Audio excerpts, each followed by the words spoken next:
साथ सुहागिन माटी कोड़े जाली हो। पटना के पियर माटी सोने के कुदारी हो।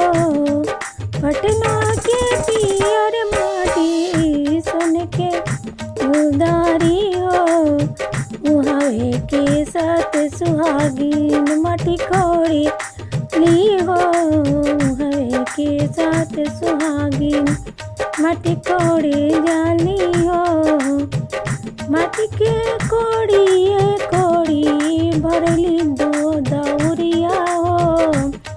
से हो माटी सिंझे जवान करत के भतवा हो।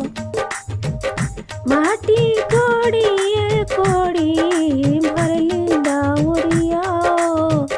से हो माटी सिंझे जवान करत के भतवा हो।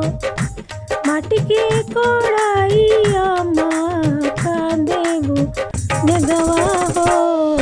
माटी के कोड़ाइया माँ का देबू नेगवा हो। नेगवा तो हवे अम्मा जग बेवाहरवा हो। नेगवा तो हवे अम्मा जग बेवाहरवा हो। तोहरा के देबो बेटी डलबर सोनवा हो। पहुना के देबो बेटी चढ़े के घोड़वा हो।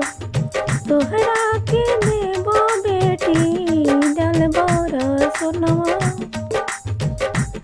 पहुना के देबो बेटी चढ़े के घोड़वा हो। कहवा के पियर माटी काके कूद यो। कहवा के साथ सुहागिन